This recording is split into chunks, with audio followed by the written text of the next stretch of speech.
You started so young, you started with no business experience. Your mum and you have built this amazing collagen empire. Do you have any advice for fellow budding entrepreneurs who are starting their businesses? I don't think it's just hard work that's going to get you somewhere. Like, you need a plan, like you need to really thought it through. Find something you really love and you're really passionate about. Like, I don't think I could sell like phone cases, for instance, so I don't think that would be my vibe. Seeing the team develop is always my favourite bit. Like, I'm 27 now. What I've had to learn and develop and grow is amazing, and it's great to see other kind of young people have those opportunities too. Hello and welcome to Inspired Sounds, Rathbone's exclusive podcast dedicated to supporting and empowering entrepreneurs.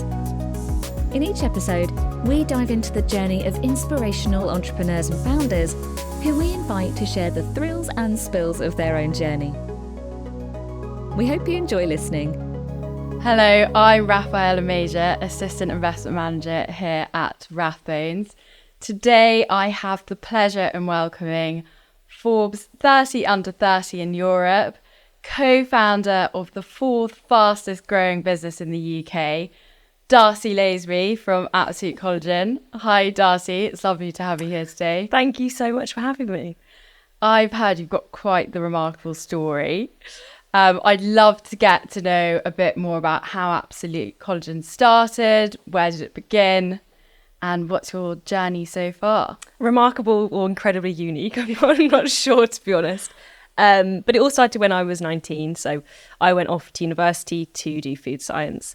At the same time, my little sister actually learnt to drive, and I think my mum woke up one day and thought, I've got no kids to look after. What am I meant to do with my life, basically? She's always been really into art. She's not a great painter, so the paintings in her house are not done by her. But she decided to go off to university at the same time as me to study fine art. She had way more fun than me. She's crazy. I'm quite boring. But in her second semester there, I guess, she decided to do this project, and she called it Dare to Go Bare, which essentially she came back one day and opened my bedroom door and had chopped all her hair off. I've got quite long curly hair. You can't see, it's all tied back. So did she.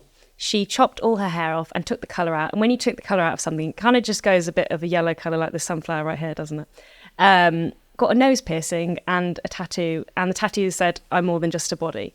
And basically for this art project, she decided to strip herself bare of everything, wear really kind of dowdy clothes. So she stripped it right back, and she wanted to see, or she thought she wanted to see, how the world saw her. What she really realised within that project is how unconfident she was in herself and her own sort of abilities, and the kind of way that she saw herself was really negative. So during those 3 months, she kind of struggled to go outside, and it might sound really silly nowadays, like going makeup free and just going letting your hair go grey. She was 49 at the time. Might sound quite trivial now, but I think 7-8 years ago there was quite a big deal, and she really had to give herself a talking to kind of show that she didn't need to treat herself that way. Like, she was more than just how she looked, and she'd kind of put so much on her appearance historically in her life and things like that. But anyway, as part of this, she decided to start looking at overall kind of wellness, like holistically, spirituality, and also what she was putting in her body, which is where the collagen comes in. So she started cooking up big vats of chicken feet and pig's trotters in our kitchen to extract the collagen, essentially. It's very weird when I used to come home from uni and there'd be like pots and pans on the side, and she was never really a great cook, but I was like, you're taking this to the extreme. So she was taking this collagen, and her friends were asking what she was doing. Like, she had a glow in her face, she had a bit more confidence. And she was like, well, I'm making this stuff. Do you want some? She's like, yes. Luckily, I was studying food science at the same time, so I could use the labs that you need to kind of develop it and look into it, which was really, really handy. My mum's massively creative. I'm quite organised. She's a massive risk taker. I'm not a risk taker. So we kind of complement each other very well. So she's like the chaotic, creative one, and I'm just like pick up the pieces behind. That's kind of our relationship in the business and outside of the business, to be honest. And we get on really, really well. So at that point, we were cooking up stuff for her friends, basically. And they asked, more people wanted it, and it was really hard to make. So we kind of looked out elsewhere to see if we could just buy it on the market, and we couldn't at the time. Collagen's massive now. Something like 20% of the UK take or put collagen on their face in some form. Like it's a really, really common thing. But back then it wasn't really a thing, especially within the UK. Eastern culture is quite used to collagen in their diets. They eat it a lot. So then it was about going to manufacturer. How can we find this raw source of collagen that's the best? We wanted the maximum, the best collagen in the minimum dose with the least kind of amount of effort. We know our customer, who's generally sort of 35 to 55, is really time poor. So how could we create a supplement that was really made for her? So that was the start of Absolute Collagen in 2017, and then sort of fast forward to now. It's gone from me and my mum in her kitchen and garage. We've moved, I think, warehouses 3 times, and we're in our 5th office, about to move into our next one. And I think we have around 80 employees. So it's a weird journey. Oh no, it's amazing. You mentioned working with your mum. How's it mixing family and business? Do you know, so one of the things, and everyone always asks me that question, I really want to work with my daughter, or I really want to work with my husband or partner, or whatever it is. And people really like romanticize about it like it's a really positive thing. It's really hard work. And if it goes wrong, your relationship is on the line, and your family relationships. That's why family businesses work so well, isn't it? Like the implicit trust is there all the time. Like you never have to question that, or if you do something's quite wrong. But if something goes wrong, it goes really sour. And I have my mum I work with quite a lot, my partner. So at the beginning of AC, we were together. He was an accountant, so every evening, I'm not good with numbers, he would do the numbers. So he's now on board as like trading director. My sister actually reports to me. She does all our social media stuff, which, you know what, at first is a bit strange, but we actually got really well. So it's fine now. And she's learned that when I'm just asking her a question, I'm not insulting her personality. It's a real family affair. You've got going on there. Dog comes in the office all the time. But I think if you can learn to kind of set boundaries, which is really important, and I don't think we're the best at it, and we definitely weren't the best at it, and I think we are now. Like we plan in time as a family to do stuff, and we try not to. And to be fair, my sister is the best one at saying, guys, stop talking about Absolute Collagen. Like we don't need to talk about it right now. But I think it's difficult, but I think we all know that we're on a really great journey together, and we get to spend so much time with each other. So there's positives and negatives to it all, really. I think the directness is quite interesting. Like I can be super direct I'm a direct person anyway, but when you have family, you're very direct with them, aren't you? Yeah, no holding back. Literally, yeah. So we'll be in the office and Maxine, I call her Maxine, but I've always called her Maxine. Not mum.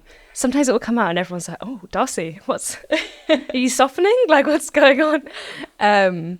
But yeah, you can shoot someone with quite a direct question being family, and that's nice, but I think it can kind of scare people sometimes. So it's just trying to balance who you're in front of and how you can kind of, how that relationship should show up in that situation, I guess. Yeah, and what I love the most is that you started in the family kitchen. It's quite a unique place to start a business. But how did you manage to transition from the kitchen to the boardroom? Oh, so we took investment in 2020. And that decision was really at the beginning of 2020 in February. I remember Maxine and me, and I think there was around 15 of us at the time, 15 team members. And it was every decision that we made up until that point only really affected our lives. Like if we took a big risk and something went wrong, it was okay, well, it's fine. There's only a small amount of us, we can sort it out. But with the team was growing, every decision we made also affected them, their families, husbands, whatever it might be, kids. Like people are relying on the people in this business. So when we took investment, that was a big change for me. Like we had a board then, I had no idea. I didn't know what due diligence meant. Now it gives me like slight anxiety thinking about it, but I'll get over that at one point. So it was interesting. There was kind of 3 of us at the beginning of AC. A guy called Brad. He left the business shortly after we took investment, just because he's incredibly entrepreneurial. And I think with a board and with more people to kind of report into, and that's the perfect and the right thing to do for the governance side of the business, but it doesn't suit everyone. And I think I'm quite good at adapting. Like I like change and I like learning, but it can be quite difficult to go from a business where I'm very scrappy as well. Like I love doing everything. I can't do that anymore because it just doesn't work and it's not helpful for people. So I think as long as you're always happy to learn, like I'm a really open person, like I'll ask when I don't know something. It's been a really enjoyable experience for me. And I always think like I'm going to get to a point and I'm not going to be able to stay with the business because I'll get to a ceiling and I'll reach my max. But so far, I think we're okay. Who knows? I don't know. That's the most important thing. And you started back in 2017. Collagen didn't really exist back then. It's now becoming increasingly saturated. I'm sort of seeing brands pop up all the time. Have you had to change your strategy at all? Yeah, it's actually a really interesting question. There's so many players in the market now. Like you said, back in 2017, there was no competition. We had a really great product that we brought to market, and there's no doubt about that, but it was really great timing. We launched a product to market that didn't exist. Difficulties included like education, like trying to tell someone why they need something because they didn't even know it existed. That was quite tricky. But now you don't really need to do that education piece. So it's about trying to differentiate and stay ahead. We're the number ones in what we do. We know we have the biggest market share. So everything we do, we tend to get copied by. But it's really important for us that we stay ahead in the science, which is what I really love to do. That's my kind of favorite side of the business. I don't have a favorite side, don't tell anyone. But that is my passion. So as long as we stay ahead of the science, that's kind of one side of it. But then also the brand-led side of it. I think brands throw around like the words community a lot and think they have a community because they have, I don't know, 50,000 social media followers. But I think it's so much more than that. We do loads with our customers. And then when you speak to them about why they take Absolute Collagen, it's not, oh, I want hair to be better, I want my skin to be better, my wrinkles to go, or whatever. It's, this is the only thing or the first thing I've done in my life that's actually for me, or I've taken the time to do something for myself. Like maybe the kids are a bit older or they're kind of experiencing some change, like perimenopause is a big one for a lot of our customers. And this is the first time they're like, you're a brand that actually sees me for me. And that's really special. So we know that we always have to innovate and stay ahead. We know that we have one of the best products in terms of sustainability and traceability. We've just hopefully soon, mid-2024, we'll have our peer-reviewed paper published, which I'm really excited about because that it's a big investment. But we know that for our customers, our absoluters, they deserve like the best science within collagen. So we've uncovered some really cool things actually in that peer-reviewed paper that's leading us to further innovations down the line. So I think, yeah, it's about really strong brand community and then genuinely having products that are really good. And I think a lot of direct-to-consumer brands can fall into maybe a bit of trap, especially with like one core hero product. And then you kind of fall into the trap of just supplementing it with lots of white label products that you just bar off the shelf and label. Like we're never going to do that. When we launched our skincare range, it took like 2 years to develop. We did so many iterations of that and we brought customers in for the journey.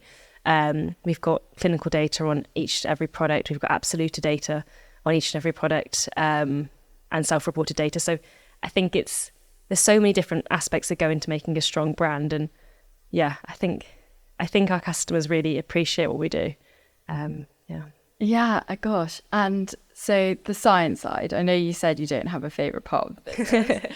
But when did science become not just bones in a pot, but notes on paper, something that's going on packaging? How did that happen? Do you know, so it's such an interesting one. I'd say it's probably one of the difficulties in the beginning is we didn't know really where to look. So it was just Google, like Googling stuff and finding things out. And I think for anyone starting a business with little experience, like my mum was 49, I was 19, you kind of just get your head stuck down and you'll do anything and you'll make sure it happens. And as people, we're incredibly solution focused and we'll always find a way to do something. So it was about trying to find the best suppliers that we could with the best science data. At the time, we didn't have a lot of cash to put into research, etc. We actually remortgaged the house. My mum remortgaged her house at the beginning because didn't even know investment was a thing. Looking back, I'm like, it was a good decision, but a massive, massive risk. So it was always about trying to find the suppliers with the best data and the best scientific proof possible in order to launch our product. And then since then, we've been able to do lots and lots and lots of research with University of Birmingham, for instance, on collagen and really moving that forward. Princeton Consumer Research, we've done lots with them.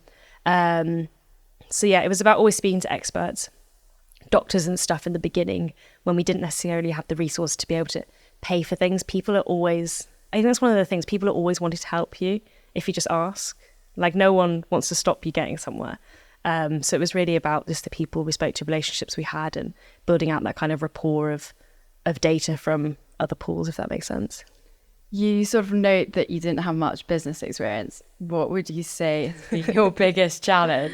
Probably that naivety. I think, to be fair, yeah, it's a massive positive in a way, because I think if you have no idea what's coming around the corner, you don't really know what to expect. So you're kind of always prepared for anything in a way, I guess. But one of the biggest challenges was, but then I think it's also a really big strength, is I would speak to suppliers and then I'd phone them and I'd meet them and they'd be like, oh God, you're very young. And I remember someone asked me on the phone, they were like, do you have the authority to make this decision? I was like, okay, cool. But I've realised it's not a big weakness, because I think it's a lot to do with my mum's art project. Like, it's how I saw myself and how I kind of carried myself is probably not helping. Also, we found the suppliers that actually trusted the 19-year-old girl and the 49-year-old mum with no business experience, and then we're still with them today. So whilst that was a massive hindrance, I guess, in just getting stuff done, it was also a massive positive, because we were able to meet the right people through it who actually trusted us and believed in the product. So yeah, there's that.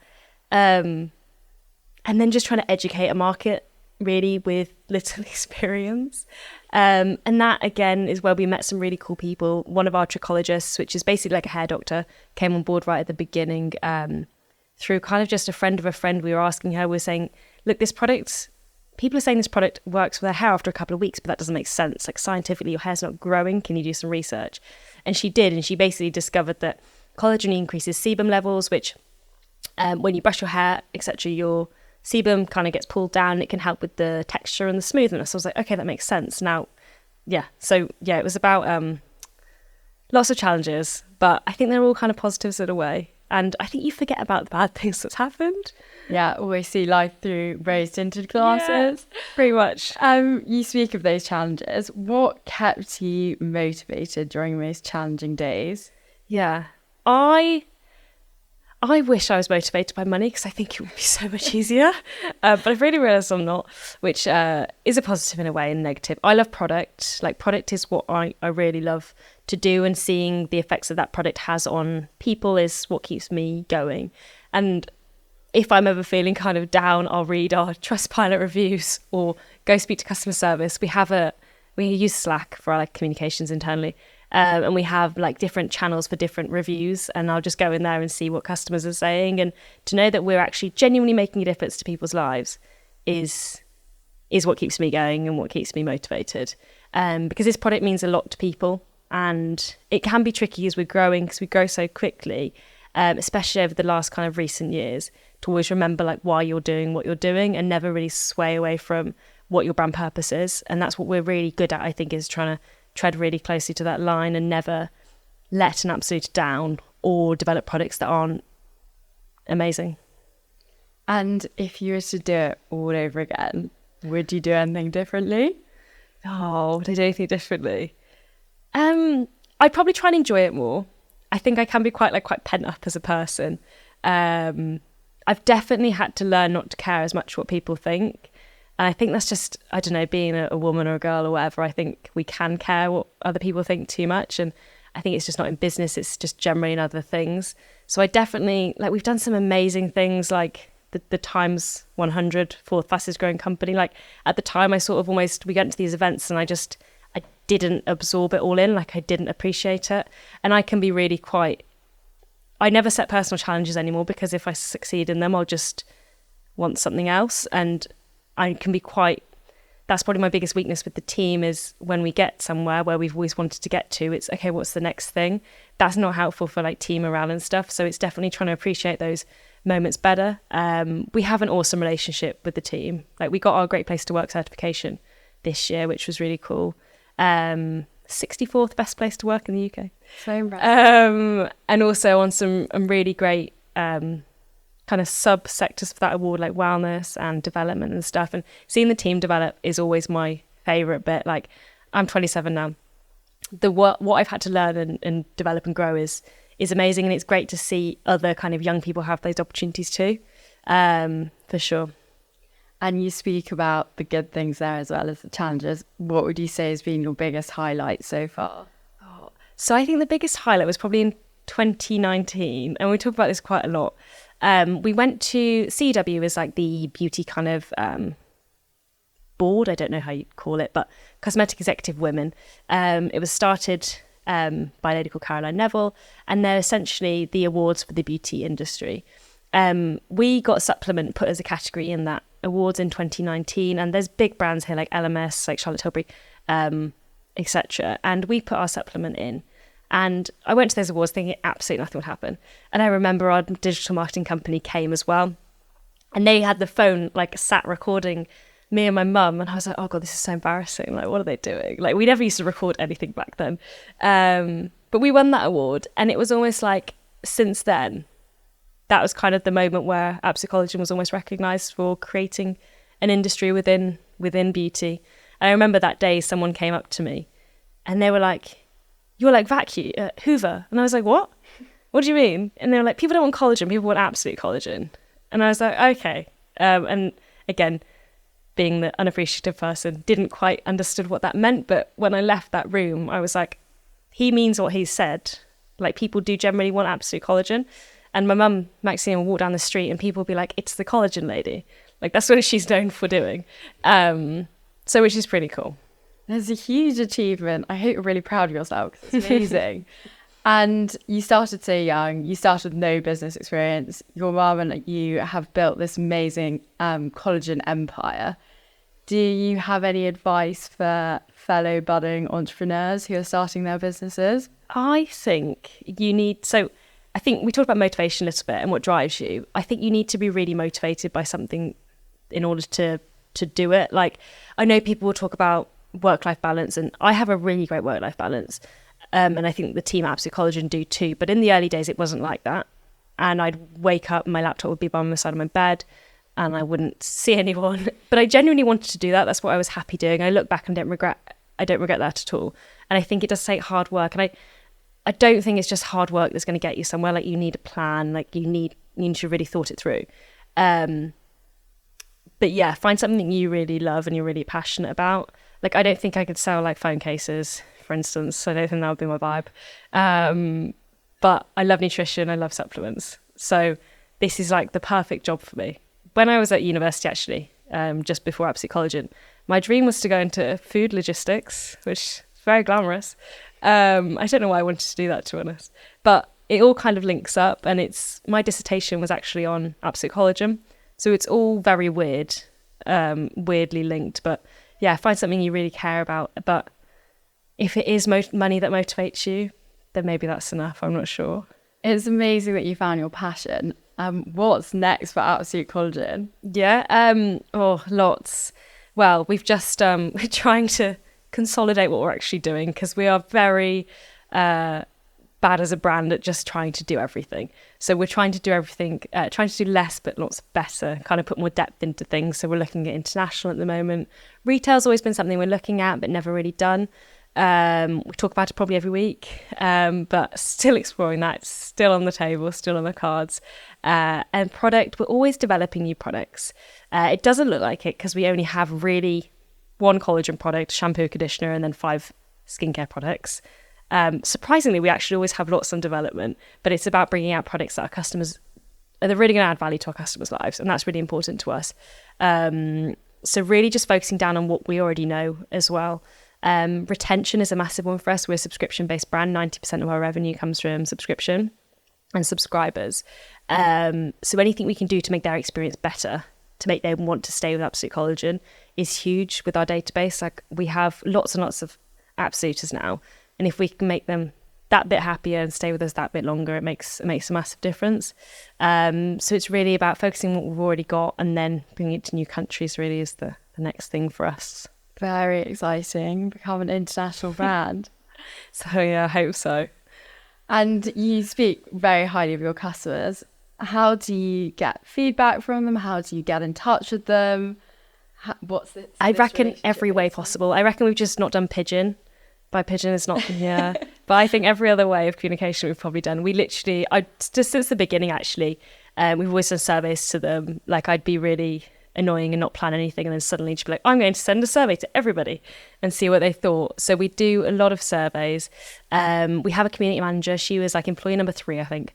It's Katie. She's still with us today. She embodies our customer massively. She cares about them so much. She speaks to them all the time, gets feedback. This morning I was talking to her about new flavours and trying to develop products that customers are going to really like, flavours they're going to really like, what they don't like. And that's invaluable, really. Most Fridays we actually have customers into the office. So that will be either to meet Maxine, to speak to her, or to do shoots, like photo shoots. Every single shoot we've done, whether it be a TV ad, radio or something, has always been using our customers. I remember we filmed something in November in Manchester in a lake, and one of them had to jump into it. Anna, she was great. She was freezing by the end, but she's wrapped in a blanket. I still speak to her, and she did amazing in that advert. And that's really important to us as well. But yeah, we try to speak to them all the time, because I think if you forget why you're doing what you're doing, or forget who you're doing that for, you'll really lose track of why you actually exist. And I think when brands do that, it's like a slow road down, really.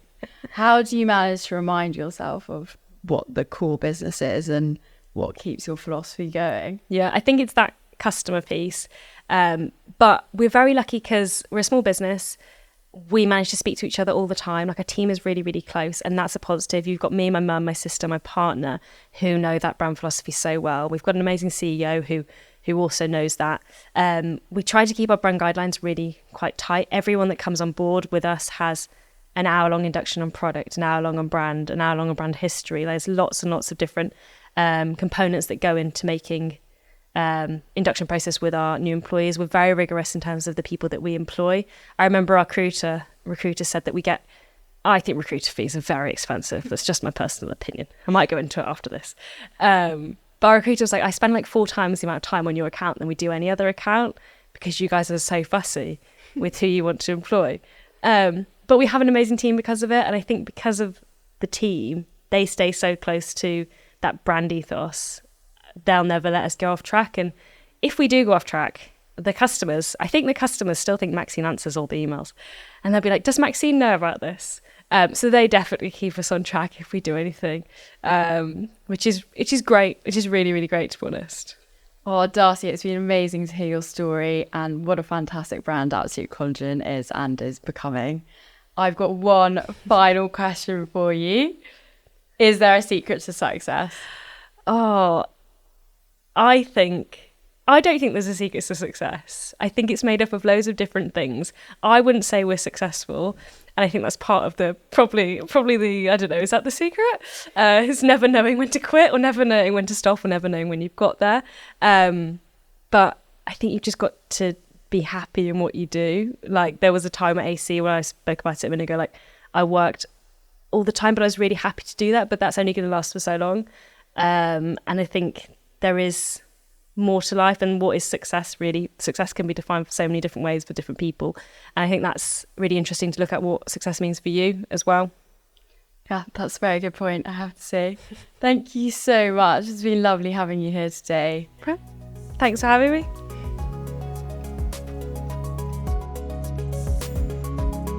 Thank you for joining us today. We hope you've enjoyed listening and watching. To tune in and meet our next exciting guest in the Inspired Sound series, press the follow and subscribe button. Goodbye.